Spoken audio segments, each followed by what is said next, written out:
여러분들은 어떻게 지난 한 주간 동안 지내셨는지 궁금합니다만, 우리들은 그렇게 오래간만에 만나는 사람들, 정대인 집사님 참 즐겁게 지내고 오셨죠?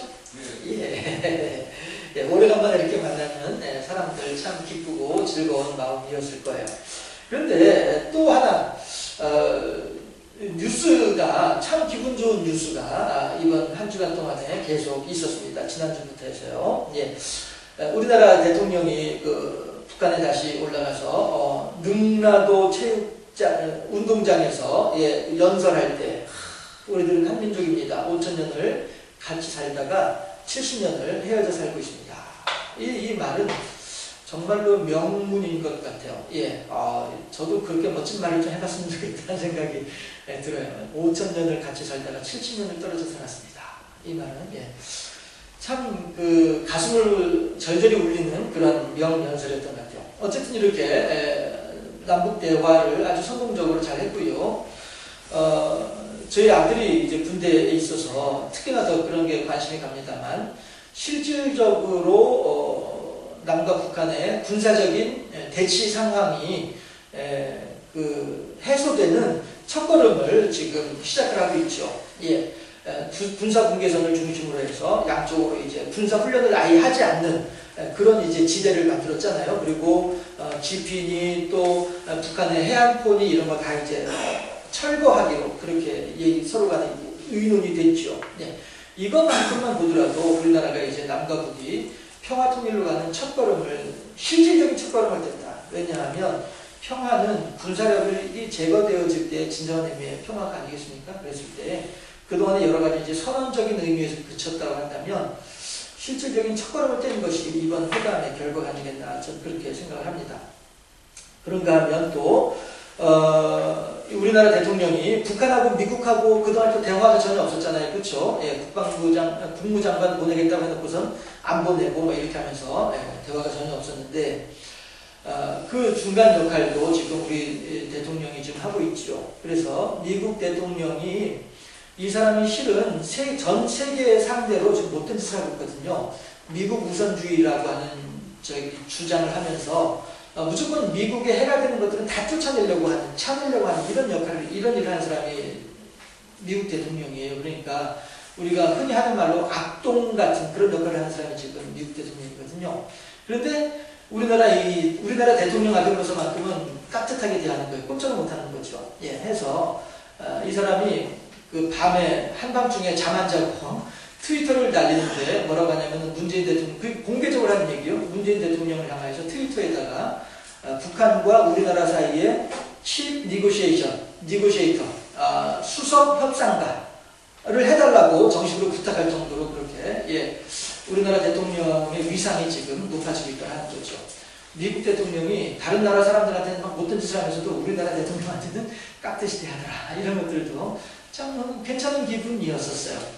유엔 연설 같은 경우에도 전 세계가 주목하는 그러한 연설이었었죠. 우리들은 이제 평화를 향해서 나가야 됩니다. 내가, 그 말은 다시 말하면 이제 국제사회가 대답할 때입니다 라고 하는 말은 다시 말하면, 내가 북한에 가서 할 만큼 다 했어. 그러니까 트럼프 대통령 당신 알아서 정신 차리고 잘 대처해야 돼. 뭐 이런 경고성 발언이라고도 저는 보아지더라고요. 우리나라 대통령이 세계 무대에서 세계를 향해서 이제는 세계가 답할 차례입니다. 남과 북은 할 일 다 했습니다. 이제 세계가 답할 차례입니다. 이렇게 얘기를 하면 너무나도 자랑스러운 그런 일이죠. 그런데 이런 것들이 일본의 아베도 마찬가지예요. 이번에 아베 만나가지고 유엔 가서 아베 만나가지고 분명히 얘기했죠. 화해와 치유재단 해산하겠다 라고 얘기했죠.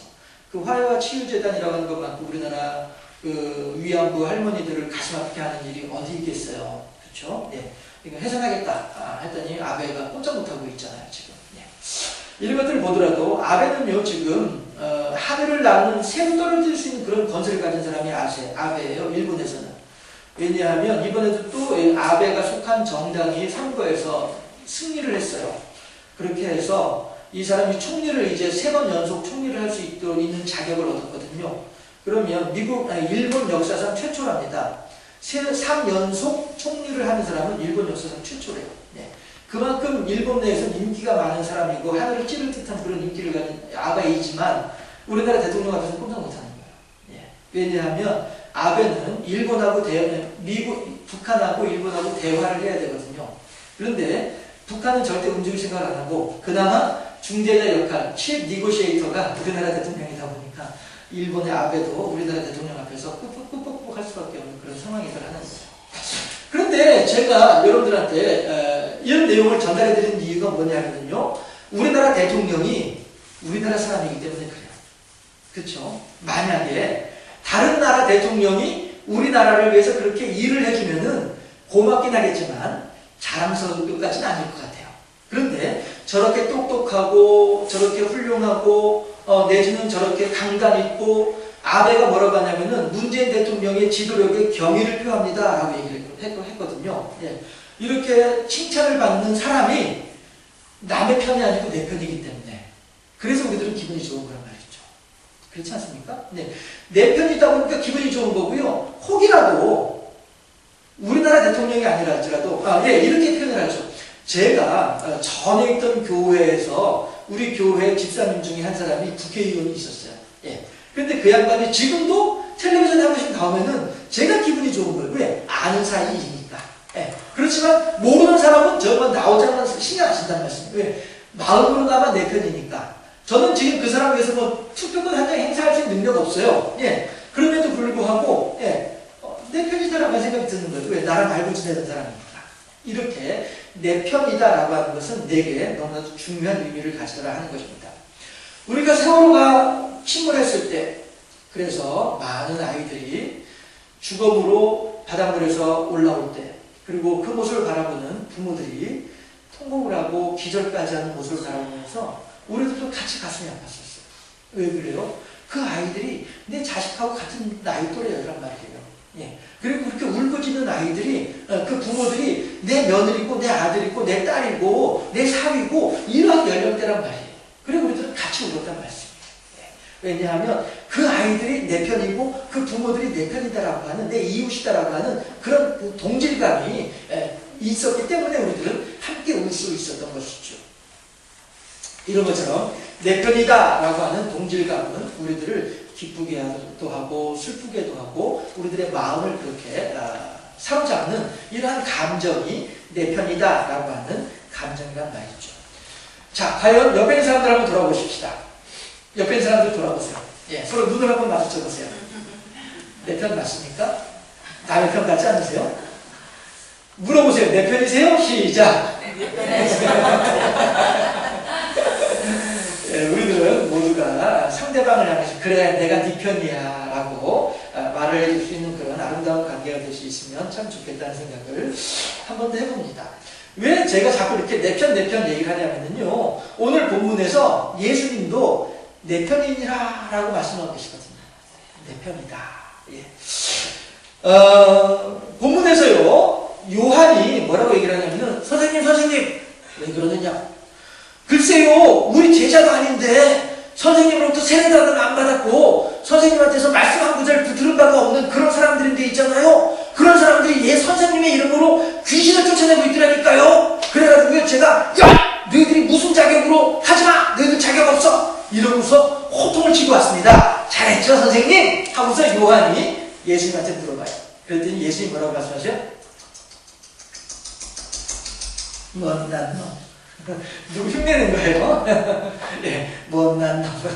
왜 그래요? 누구든지 내 이름으로 권능을 행하고 난 뒤에 곧바로 내 뒤통수를 칠 사람은 없다. 예수께서 하신 말씀이에요. 이 오늘 본문 내용을 우리가 쉽게 설명을 전달해 드리자면 그런 내용이에요. 예. 누구든지 내 이름으로 권능을 행하고 난 뒤에 곧바로 와서 내 뒤통수 치지 않는다. 다시 말해서 내 이름으로 권능을 행한다고 한다면 그 사람들은 바로 내 편이다. 나를 위하는 자다. 라고 예수님께서 말씀을 하시는 거예요. 이 말씀을 다시 말하면은 너희들, 예수님의 제자들, 너희들 지금 대체 내가 너희들한테 무엇을 원하는지, 내가 지금 무엇을 하고 있는지 너희들은 나에 대해서 알고 있느냐? 너희들은 모르잖아.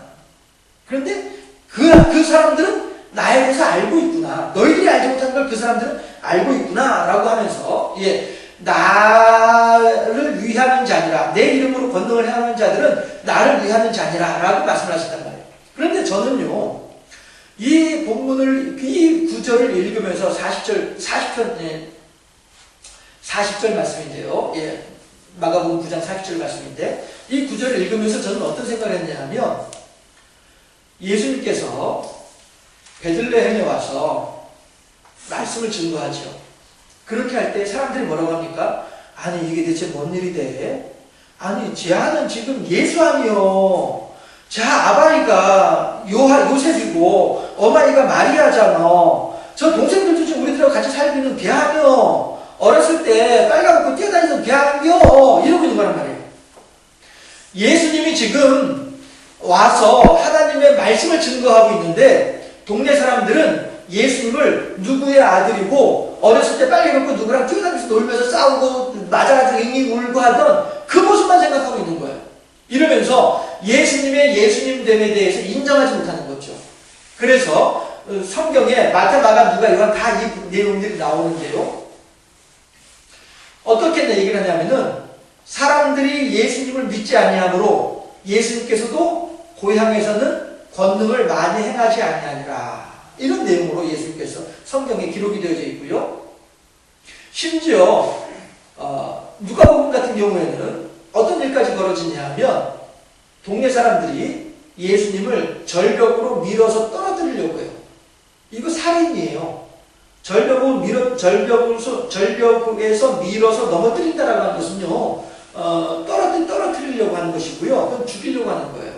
예. 동네 사람들인데도 불구하고 예수님을 죽이려고 해요. 그 동네 인생이 참 사납죠. 예. 분명히 그 어마이 아바이 다 살고 있고 동생들도 살고 있는 그 동네인데도 불구하고 그 집에 장남인데 어쨌든 촌수로는 장남인데 그 사람을 갖다 죽이려고 하는 거예요. 참 사람들 인심 사나워요. 네. 이렇듯 예수님께서는 고향에서 배척을 당하셨던 거예요. 제가 마가복음 9장 40절 말씀에서 나를 위해서 일하는 자들은 나를 위하는 자니라 라고 하는 그 말씀을 들으면서 제가 떠올랐던 구절이 이 구절이었다고요. 예수님은 외로운 분이구나. 어느 누구도 예수님을 알아주는 사람이 없고 어느 누구도 예수님께서 하려고 하는 일에 대해서 동의하고 동조하고 같이 움직이는 호흡을 맞추고 뜻이 맞는 이러한 친구가 없는 분이 예수님이구나 라고 하는 생각을 하게 됩니다. 예수님의 외로움이 저에게 확 다가왔던 말씀이에요.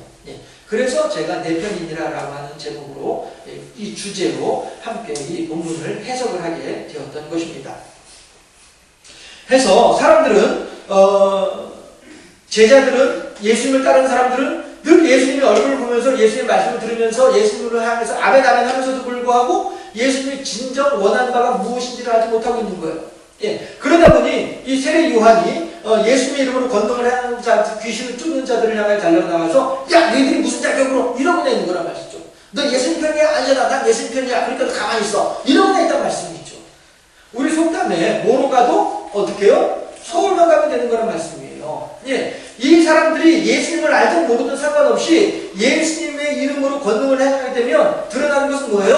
하나님의 이름이 드러난다는 말씀이죠. 오늘 오후 에베소 볼 때에도 그런 내용을 말씀을 하겠습니다만은 바울도 어찌하든지 나를 통해서 하나님의 영광이 드러나기를 바랬던 사람이 바울이었단 말이에요. 예수님도 마찬가지로 어떻게든 하나님의 이름이 드러나고 어떻게든 하나님의 뜻이 이 땅에 예수님의 뜻이 이 땅에 구현되어지면 그것으로 감사한 것이 다시 말씀드리면 우리 속담에 꽁 대신 닭이라고 했잖아요. 너희들이 예수님께서 제자들을 향해서 하신 말씀에 꽁 대신 닭이라는 거예요. 너희들이 내 뜻을 제대로 따라주면 좋겠다면서도 너희들이 꽁인데 너희들이 제대로 꽁 역할을 못하니까 닭이라도 들어서 써야 되겠다. 저 사람들라도 들어서 써야 되겠다. 이거란 말씀이에요. 이러니 예수님이 얼마나 지금 외로운 그러한 생을 살고 있느냐 하는 거예요. 어느 철학자가 군중 속의 고독이라고 하는 말을 했다고 하잖아요. 지금 예수님께서 이 숱하게 많은 사람들이 예수님을 쫓아와 따라다니면서도 불구하고 그들이 예수님을 따라다니는 것은 단지 하루 먹을 양식을 위해서 따라다니는 것이 뿐이다라고 하는 것이죠. 그러니 예수님으로서는 외로울 수밖에 없는 것이고요. 사람은 누구나 혼자서는 살 수가 없습니다. 내 편과 함께 살아가야만 하는 것이 사람의 본성이지요. 그럼에도 불구하고 현대 사회는요, 고령화, 또 초고령화, 뭐 이렇게 하면서 말이죠. 또 여러 가지 경제 여건 이런 것들을 통해서 결혼을 하지 아니하고 혼자 살아가려고 하는, 또 연세 높아져서 배우자를 먼저 이제 사별하고 혼자 살아가는 이러한 다양한 명분으로 혼자 살아가는 사람들이 자꾸 늘어나고 있는 현재 사회, 우리나라 사회입니다. 중년들도 이혼을 통해서 혼자 살아가는 사람들도 또 많이 생겨나고 있고 말이죠. 해서 뭐 혼밥족 이런 말도 나오고, 네. 그리고 국가 인구 통계에서도 1인 가구가 이렇게 정식으로 이렇게 통계에 잡히는 그런 일이 생겨나기도 하고 말이죠. 그래서 사람들은 더 외롭게 지내고 있습니다. 마찬가지로 오늘 본문에서도요, 말씀드렸던 것처럼 예수님께서도 참 많이 외롭습니다. 많은 사람이 당신을 따라다니고 있기 때문에 외로운 것 같지 않지만 사람이 많은들 무엇하겠습니까? 예수님의 마음을 알아준 사람이 없는데, 그래서 예수님은 또한 크게 외로울 수밖에 없습니다. 하나님을 한번 볼까요? 하나님께서는 천하 만물을 창조하셨습니다. 창조하시고 그 천하 만물에 대하여서 다스리는 권세를 아담에게 주셨습니다. 이 말은 다시 말하면 아담에게 아담아 너 내 편 하자 이 뜻이죠. 아담아 너 내 편 하자. 나랑 같이 편 먹고 내가 지금 이 천하 만물을 다스리고 있는 권세를 너한테 주었으니까 네가 내 편이 되어져서 내 마음에 합당하게 내 편에 서서 이 천하 만물을 다스리는 네가 내 편이 됐으면 좋겠어. 이게 하나님께서 아담을 향한 권유이죠. 그러나 과연 아담은 그 하나님의 그 간절한 마음에 어떻게 응답합니까? 선악을 알게 한 나무를 따먹음으로써 하나님의 뜻을 거스리고 나 더 이상 하나님 편 하지 않으랍니다. 나는 내 편 하지 하나님 편 안 하랍니다.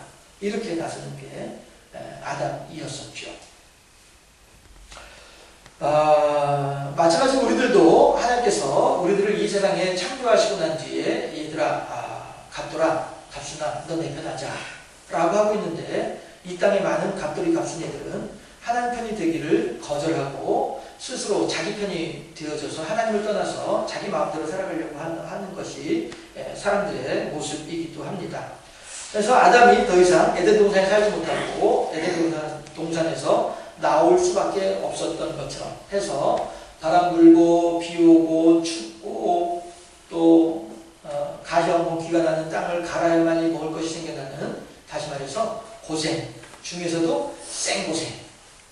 따라 하실까요? 생고생. 시작. 왜 생고생합니까? 하나님 편이 아니다 보니까 생고생을 하는 거죠. 그렇지 않습니까? 제가 왜 한 번씩 말씀드리잖아요. 제가 국민학교 4학년 때 신문을 보다 보니까 신문에 사람을 찾습니다 칸이 있잖아요. 그렇죠? 요즘에도 신문에 있는지 몰라요. 사람을 찾습니다 칸이 있는데 거기 보니까 제 이름을 잊어버렸는데 이제 갑돌이라고 합시다.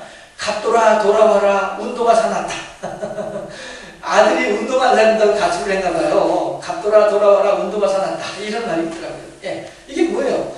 아무리 부모님이 운동화를 사주지 않아서 속이 상하더라도 집을 나가면은 부모님의 것이 아무것도 내 것이 안 되는 거예요. 부모님에게 돌아와야만이 그 운동화가 내 것이죠. 바깥에 나가면 누가 나한테 운동화 사주나요? 전혀 사주지 않거든요. 도리어 쫓아내기만 하고 배척하기만 하죠. 그러나 부모는 내가 아무리 때를 쓰고 내가 아무리 못된 짓을 하더라도 돌아오라는 거예요.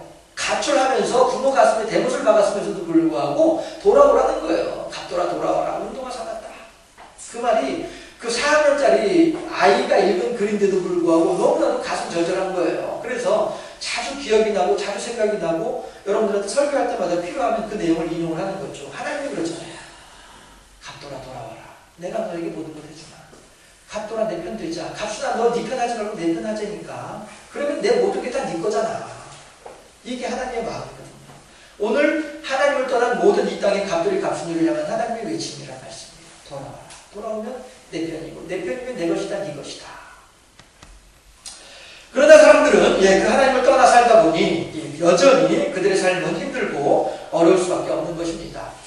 제가 부모 자식 갑돌이 돌아와라 운동화 사놨다라고 부모의 절절한 마음을 말씀드리기도 했습니다만 부모 자식 간에 갈등이 생기는 이유가 왜 그렇습니까? 내 편이 아니라서 그런 거죠. 내 말을 들어주지 않으니까 그런 거죠. 내 말을 안 듣고 다른 말을 들으려고 하고 내 말을 듣지 않고 다른 말을 하고 있으니 그러니 내 편이 아니고 내 편이 아니다 보니까 서운한 거죠. 내가 이걸 보려고 너를 그렇게 고생해서 길렀냐 이거죠. 또 자식들도 마찬가지죠. 아니 대체 말이야 부모님한테 내가 그렇게 했는데 말이야 왜 부모님이 내 하는 말을 이해를 못하고 내가 그렇게 좋은 방향을 일러주는데도 왜 생각도 하지 않고 아 정말 답답하네 이러면서 말이죠. 서로가 상대방을 향해서 내 편이 아닌 것에 대해서 불평하고 원망하고 이러고 있다는 말씀이에요. 안타까운 일이지만 2015년도부터 2018년도까지 통계를 보니까 가정폭력이 명절 때 1.5배가 높아요. 평일보다 명절 때 가정폭력이 1.5배가 더 높아요. 그만큼 명절이 기분 좋은 날이 아니라 어떤 사람들한테는 슬프고 절통한 날이 되는 것이죠. 이번에도 큰 굵직굵직한 사건 중에 부모가 자식을 칼로 찌르고 자식이 부모를 둔기로 때리고 이렇게 하는 일들이 생겨나고 또 집에다 불 지르고 말이죠. 왜 그렇습니까? 서로가 내 편이 아니라고 생각하기 때문에 서로 갈등하고 힘들어하는 거란 말씀이죠. 차라리 남이라면 안 보고 살면 끝이에요. 그런데 부모 자식 간이다 보니까 천륜이다 보니까 끊지도 못하는 거죠. 그러고서는 고통스러워하고 힘들어하고 어려워하고 내 편이었으면 좋겠는데 내 편은 늘 생각이 없고 이러니 더 노여워지고 늘 아웅다웅할 수밖에 없는 것이 부모 자식 관계더라는 것입니다. 방에 쪼그리고 누워서 내가 이 꼴을 보려고 여태까지 살아왔나 하는 혼잣말이 단지 드라마의 대사가 아니고 내 편이 없는 오늘 우리들의 외롭고 허전한 현실입니다. 본문 40절이 바로 그러한 예수님의 마음을 우리들의 마음을 그대로 반영하고 있는, 보여주고 있는 말이기도 하더라 하는 것입니다. 40절 한번 합독해 보도록 하실까요? 시작. 우리를 반대하지 않는 자는 우리를 위하는 자니라. 아멘. 예, 우리를 반대하지 않는 자는 우리를 위하는 자니라. 내 편이다 라는 거죠. 예. 꽁 대신 닭이라고 하는 말이 그래서 반갑다는 것입니다. 그런데 이 이후에 40절 이후에 예수님께서 뭐라고 말씀하시냐면은 어떻게 보면 뜬금없다라고 생각되어져요. 제가 이 구절을 이걸 어떻게 해석을 해야 되지? 예, 이 40절까지는 해석의 방향을 잡았어요. 그래 예수님이 당신 편이 없어서. 그런데 그 뒤에 보니까 손이 범죄하게 하거든 손을 찍어버리라. 손 없이 천국에 들어가는 것이 더 좋다. 이렇게 말씀을 하세요. 발이 범죄하게 하거든 발도 잘라내버려. 발 없이 쩔뚝거리면서라도 천국에 들어간 것이 좋아. 괜히 그 발 아껴가지고 죄악 가운데 지옥 가는 것보다는 발이 없더라도 아니 눈이 없더라도 좋아. 너희들이 지옥 가는 것보다는 천국 가는 게 더 좋은 거야. 분명히 천국 와야만 해. 그러니까 너희들은 내가 부탁하는데 손 잘라내버려, 발 잘라내버려, 눈 잘라내버려. 그냥 자르라는 것이 아니라 범죄하게 하거든. 그만큼 죄를 범하지 말고. 이 말은 무슨 얘기냐면은 베드로 사도가 그런 얘기를 하잖아요. 깨어라 우는 사자가 먹잇감을 찾음같이 마귀가 우리들을 향해서 쫓아오고 있다. 이 악한 세대가 어떻게 해서든 우리들로 하여금 범죄케 하여서 하나님을 떠나 마귀의 종이 되어져서 마귀와 더불어서 함께 무적행으로 빠져들어가는 철학한 신세로 만들려고 우리들을 그렇게 어떻게든 하나님의 택한 백성들을 넘어뜨리고자 하는 것이 현 시대에 마귀가 우리들을 향해 달려드는 현 시대의 영적인 상황이다. 그러므로 베드로 사도는 우리들에게 간곡하게 고백하는 것이 그러므로 깨어있으라고 우리들에게 부탁하는 거예요. 예수님께서 지금 하신 말씀이 그 말씀이란 말이에요. 야 제자들아 너희들이 비록 지금은 나를 알지 못하고 너희들이 비록 지금은 내 뜻을 제대로 알지 못하지만 그럼에도 불구하고 나는 알고 있어. 너희들이 머지않은 장래에 나의 아름다운 제자들로 나의 아름다운 내 편으로 세워진 줄로 알고 있어. 너희들은 참 귀한 사람들이야. 예수께서 지금 이 본문 40절 2부에서 43절부터 하신 말씀이 그 내용이라고 그래요. 너희들은 귀한 사람들이야. 그러니 너희들은 혹이라도 범죄하게 되거든 죄를 범하지 않을 수 없어. 마귀의 괴계는 그만큼 지독하기 때문에 우리들이 죄를 범하지 않을 수 없어. 그런데 죄를 범하게 되면은 잘라내버리고서라도 너희들이 온전하게 너희들을 지켜서 영생에 들어가기를 바라노라. 할렐루야. 이게 예수님의 우리들을 향하신 간절함이에요.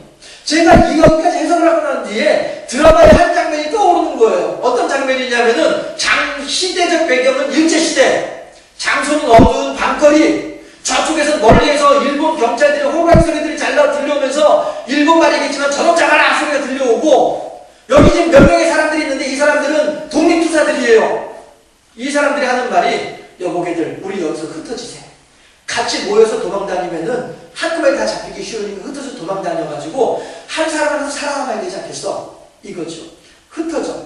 때 우리가 다음에 만나기로 한 장소 있잖아. 거기서 꼭 만났으면 좋겠어. 우리 반드시 죽지 말고 살아서 거기서 만납시다. 이렇게 헤어지는 이 장면이 오늘 본문에서 예수님께서 너희들의 손을 찍어내고 발을 찍어내고 눈을 뽑아내고 이 말씀을 하실 때에 이 장면이 생각나는 거예요. 왜요? 이 독립투사는 지금 내 목숨도 위험하고 이 동지의 내 편인 동지의 목숨도 위험한 상황이란 말이에요. 그러니 내가 살기를 바라는 것처럼 내 편인 당신도 살았으면 좋겠습니다 라고 하는 거죠. 당신네들 다 죽고 나 혼자 살아봐야 내가 무슨 일을 할 수 있어. 나도 살고 당신네들도 살아야 그래야 우리가 짝짝꿍이 맞아야 무슨 일은 할 수 있는 건 아니야. 이 얘기죠. 그러니 제발 당신들 죽지 말고 살아야 돼. 알았지? 나도 안 죽을 거야. 나도 살아남을 테니까 당신도 살아남아. 알았지? 이렇게 간절하고 간곡한 얘기를 하는 것이 그 장면이더라 하는 것이죠. 그런데 예수님께서 제자들을 향해서 너희들의 손을 잘라내버려, 너희들의 발을 잘라내버려, 너희들의 눈을 뽑아버려, 이 말씀이 그 독립투사들이 반드시 살아나야 된다고 하는 말하고 같은 의미이더라라고 하는 거예요. 예수님도 말씀 마찬가지로 야, 천국에 나 혼자 가 있으면 뭐하냐? 너희들도 같이 와야지. 이거죠. 너희들도 반드시 살아서 왔으면 좋겠어. 나 혼자서 심심해. 나 혼자서 외로워. 너희들 같이 있어야지. 내 편이잖아 너희들. 예수님께서 지금 제자들을 향해서 당부하시는 말씀이 그 말씀인 거예요. 예수님은 이 사람들이, 예수님은 우리들이, 갑돌이 갑순이들이 예수님의 편이기 때문에 예수님은 알고 계시거든요. 너희들이 지금은 비록 그렇게 할지라도 먼지 않아서 내 편이 될 것을 알고 있기 때문에 그거에 대한 소망을 가지고서 우리들에게 간곡하게 부탁하시기를 살아남아라. 천국까지 도착해라. 너희들이 비록 지금 이 세상을 살아가면서 깨지고 찢어지고 상처나고 힘들고 어려울지라도 그럼에도 불구하고 너희들의 심령 한 구석에 나를 향한 믿음만큼은 오롯이 간직하고 있어라. 그래서 그 믿음을 가지고 천국에 오도록 해라. 너희들이 아무리 상처가 났다 할지라도, 너희들이 아무리 눈없으라 할지라도, 너희들이 아무리 지저분하다 할지라도 나를 향한 믿음 하나 오롯이 간직하고 있다고 한다면 그것으로 너는 내 편이야. 예수님의 우리들에게만 간곡한 부탁의 말씀이 오늘 본문의 내용이라는 것입니다. 우리들은 지금 이 세상을 어떻게 살아가고 있습니까? 하나님의 아담을 창조하신 것은 아담이 하나님의 편이 되기를 바라셔서 창조하셨던 것입니다. 예수님께서 십자가에 오르신 것은 이 모든 세상 사람들이 예수님의 편이 되기를 바라는 마음으로 십자가에 오르셨던 것이라는 것입니다. 이제 우리가 하나님을 향해서, 우리가 예수님을 향해서 대답할 차례입니다. 우리는 누구 편입니까? 예수님 편이라는 대답이 한마디도 안 나오네. 우리는 누구 편입니까? 네? 다시요. 우리는 누구 편입니까? 예수님. 할렐루야. 우리 모두 예수님 편이다 하는 것이에요. 예. 우리는 지금까지 예수님의 은혜를 덧입어서 여기까지 살아왔습니다. 우리가 맞아요, 나 예수님 편이에요 라고 하는 고백을 하기가 부끄럽고 쑥스러울 수도 있습니다. 그것은 여러분들의 양심이 고들어와서 그래요. 아직 여러분들이 그만큼 때묻지 않고 순수한 양심이기 때문에 뻔뻔스럽게 나는 예수님 편이라고 또 뻔뻔스럽게 말하지 못하는 이유가 쑥스럽고 또 그렇게 말을 하면서도 고백을 하면서도 괜히 개면 적어서 웃는 웃음들, 이런 모습들을 보면서 참 그래요. 우리들은 아직 순수한 사람들이고요. 우리들은 여전히 하나님의 편이 될 자격을 충분히 가지고 있습니다. 따라서 우리들은 이제 하나님을 떠나 살면 당연히 괴로운 인생길이 되는 것이 마땅하지만 그런 나를 바라보시는 하나님의 마음도 편하지 못하다는 사실을 마음에 깊이 새길 수 있기를 바라야 되겠어요. 내가 예수님의 사랑을 경험했다고 한다면, 십자가 은혜를 합격했다고 한다면 이제 내가 예수님의 편이 되는 것이 마땅하지 않겠느냐 하는 것입니다. 오늘 본문 50절 한번 읽어보도록 하실까요? 50절 합독합니다. 시작. 소금은 좋은 것이로되 만일 소금이 그 맛을 잃으면 무엇으로 이를 짜게 하리요? 너희 속에 소금을 두고 서로 화목하라 하시니라. 아멘. 우리가 예수님 편이 되는 비결이 여기에 있습니다. 우리들의 마음에 영적인 소금을 두고, 그래서 하나님의 말씀을 두고, 하나님 말씀을 중심으로 옆에 있는 사람들과 화목한 삶을 살아가는 이것이 바로 예수님 편의 모습이고, 그렇게 할 때 예수님께서 기뻐하시더라 하는 것입니다. 부모 입장에서 자식들이 우애 있게 지내는 것만큼 보기 좋은 게 어디 있겠습니까? 하나님께서 보시기에 우리들이 성도가 성도를 서로 사랑하고 화합하면서 하나님의 영광을 위해서 함께 마음을 모을 때 하나님의 마음은 얼마나 흐뭇하시겠습니까? 내가 예수님으로부터 위안을 받았다면 이제 마땅히 우리가 예수님을 위로할 수 있을 만큼 성숙한 신앙인으로 세워질 수 있기를 주님의 이름으로 축원합니다. 기도하겠습니다.